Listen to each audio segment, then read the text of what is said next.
Mahamar Almatar Touré. Sexe, masculin. Âge, 50 ans. Statut matrimonial, marié et père. Profession, éleveur et enseignant. Lieu de provenance, Bamba. Nature de la violation, assassinat. Lieu de la violation, Bamba. Monsieur Touré est victime et témoin oculaire du massacre de Bamba, région de Gao, perpétré par les éléments du FIA sur la population de Bamba le 24 juillet 1994.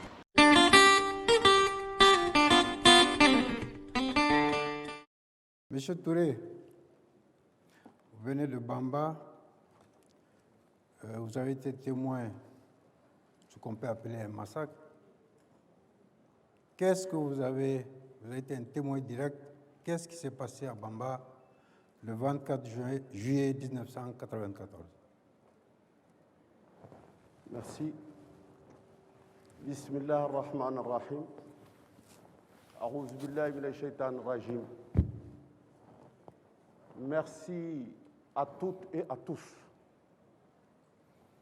Merci pour votre représentation massive pour témoigner de votre attachement à la cause des victimes du Mali. Je m'appelle Mahamar Almatar Touré, chef de village de Bamba Poste. J'ai 57 ans, marié, victime et témoin oculaire de l'attaque douloureuse meurtrière du 24 juillet 1994, que j'aurai la peine de vous relater, parce que je vois encore les images. Vous m'excuserez, Monsieur le Président. Des professionnels du crime ont encerclé le jour de foire hebdomadaire la cité de Bamba, que je vais vous rappeler, est une cité millénaire, une cité de civilisation, sans faire de la contre-vérité historique. Bamba est plus vieux que Gao et Tombouctou. Il y a encore les vestiges de ce que nous étions. Bamba, c'est le berceau des Sorko. C'est là où se repose notre ancêtre Sorko, Faramakam Bouté. Il y a encore les vestiges de l'expression Djouder sur le Songoï. Bamba est l'Azalaï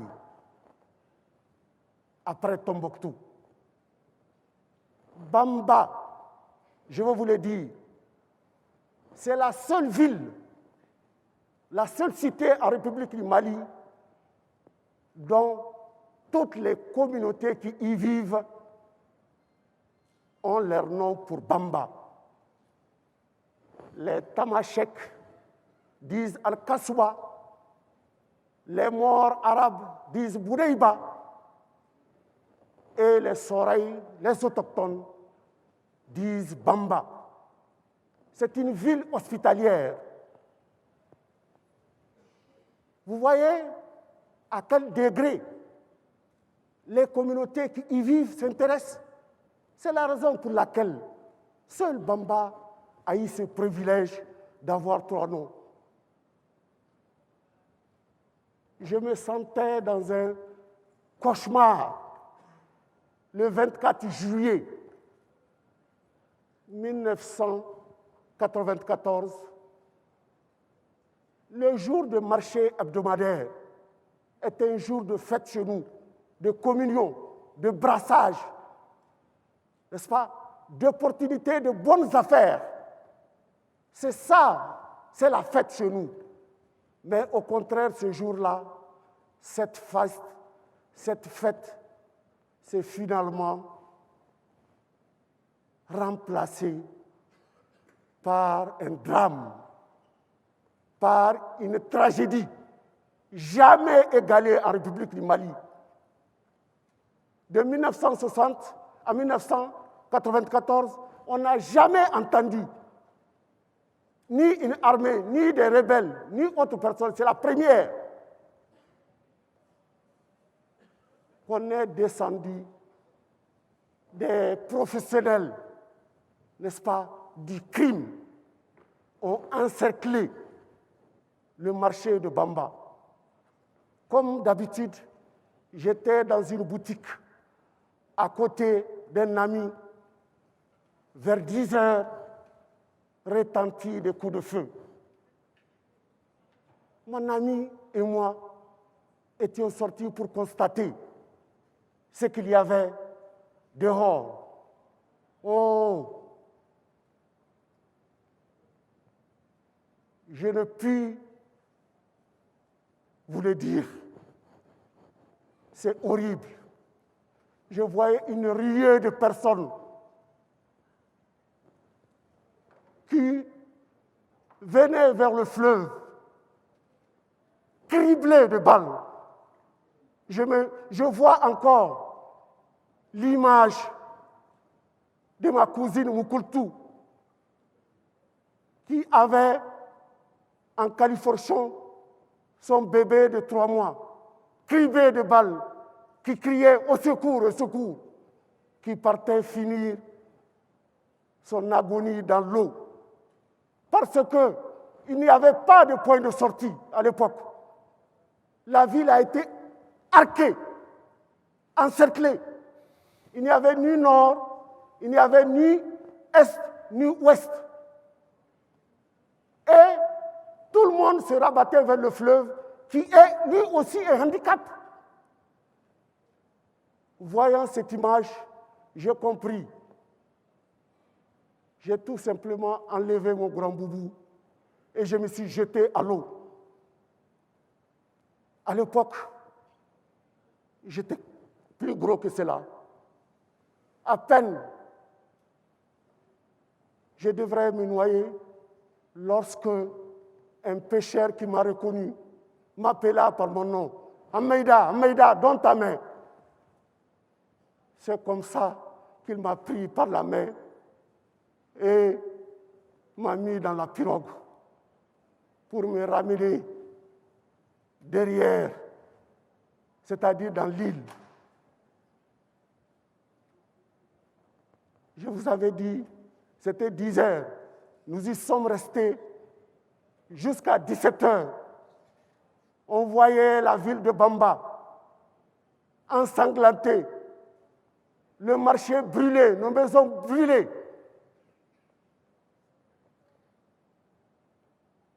Mais on ne pouvait pas y accéder.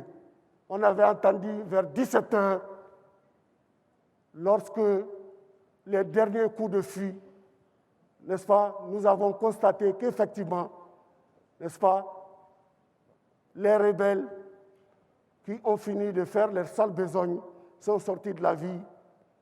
Je me suis concerté avec d'autres personnes rescapées dans l'île. Nous avons eu le courage de se concerter et partir dans les Hausa, c'est-à-dire au marché. Partout, nous constations des corps couchés, criblés de balles. Moi, personnellement, 14 membres de ma famille étaient couchés dans le marché.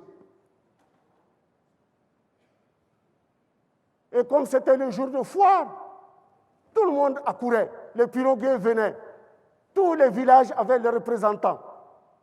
Au total, nous avons dénombré 63 corps.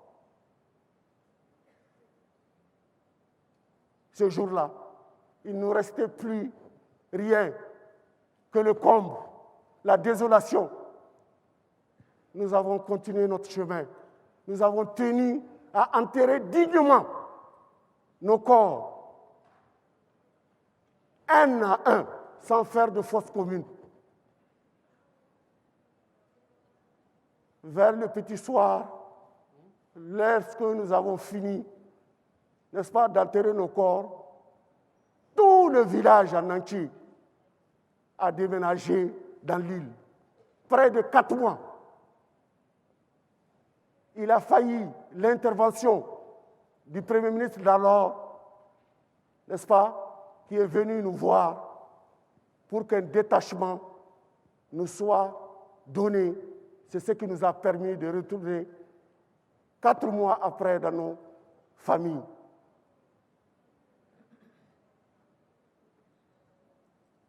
Et lorsque l'État était venu pour faire la situation, nous étions à 105 personnes décédées. 105, je dis bien 105. Il y a encore des gens que nous ne connaîtrons pas, parce que le marché, c'est un marché hebdomadaire. Il y a des gens qui sont inconnus. Des cadavres ont été retrouvés à plus de 100 km. Les gens nous appelaient pour nous dire, on les demandait de les enterrer. Voilà ce que nous avons vécu le 24 juillet 1994 à Bamba. Okay. Encore, je vous dis, tous les autochtones habitants de Bamba ont la piscose. À peine nous entendions un bruit de porte ou de baril, on pense que c'est le jour du 24. Le crépitement des armes nous revient et nous sommes tous apeureux. Des gens sont partis, qui ne sont jamais revenus. Ils sont aux alentours, qui ont perdu leurs biens, leurs parents. Ils ont peur d'y retourner encore. La piscose est toujours là. Je vous remercie. Je vous remercie, M. Touré. Nous avons écouté ce témoignage qui est très poignant. Je crois que la salle aussi et tous les Maliens qui suivent en direct cette rencontre, vous avez fait preuve de beaucoup de courage pour venir ici. Nous croyons à la sincérité de vos propos. Nous compatissons encore des années après à cette douleur, ce que vous avez subi. Aujourd'hui, des années après, dans quel état d'esprit vous êtes? Est-ce que vous avez un message pour la nation malienne? Ok, merci. Nous, en fait, depuis 2014, je ne peux ne pas citer le nom de ceux-là qui nous ont amenés à mettre de l'eau dans, dans notre vin. Ouais. Je vais citer à l'époque le capitaine Adrien Konaté, qui était chef, commandant des cercles de Bourem. Après l'attaque, c'est lui qui a eu à faire tous les constats, accompagné de l'actuel gouverneur qui a été nommé récemment, Mohamed Al-Hanafi Maïga. Ce sont ces gens-là qui nous ont beaucoup aidés, n'est-ce pas, à revenir à la raison. C'est comme ça que, quelques mois avant la fin de l'année, la première rencontre intercommunautaire de réconciliation a été organisée à Bamba. D'ailleurs, c'est ce qui a permis l'accord d'Alger. Il fallait que cette rencontre-là se fasse de Bamba, parce que c'était le cumul du comble quand même, Bamba. Et je me rappelais, cette rencontre, on l'a financée de nos poches, pas l'État, pas une autre organisation. On a fait venir toutes les populations qui composent la commune de Bamba. Dès ce jour-là, on sait pardonner. Parce que notre culture islamique ne nous permet pas de ne pas pardonner. Et en tant que leader communautaire, chef de village, on ne peut pas s'isoler par rapport au reste du monde. On est obligé d'être hospitalier, de revenir à la raison. Dès ce jour-là, nous avons pardonné. Et nous allons continuer à pardonner. Parce que je vous l'ai dit, ces communautés, elles s'y retrouvent toutes dans Bamba. Elles s'y retrouvent. On est obligé de cohabiter ensemble, de vivre la main dans la main.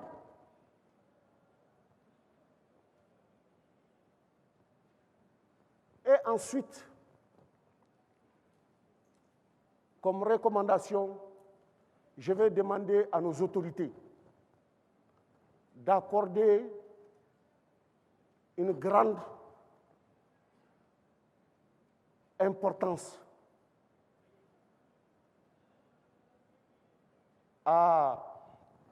aux veuves, aux enfants, aux orphelins, et demander aussi à l'État. Vous avez vu, vous le savez, vous êtes malien comme moi, Bamba, à cause de son isolement peut-être, c'est ce qui fait qu'elle a des attaques récurrentes. Je demande à nos autorités de tout mettre en œuvre pour que Bamba soit cercle, pour qu'il y ait une plus grande comment on appelle, présence de l'État. En ce moment, ça va atténuer, n'est-ce pas, l'insécurité, et nous allons retourner à nos champs, à nos pâturages, à notre commerce, etc., etc. Voilà, Monsieur le Président, ce que je peux vous demander. Okay. Monsieur Touré, donc le panel vous remercie pour votre esprit. Nous avons bien noté votre esprit de résilience, de pardon, de ce que vous prenez la réconciliation, mais quand même vous demandez une sécurisation aussi et également des réparations de toutes choses pour les veuves, notamment les enfants. Oui, donc pour toutes les victimes, nous demandons une réparation. Donc, nous avons bien noté ça. Okay. Donc, et nous vous remercions infiniment pour votre témoignage. Merci beaucoup. Merci.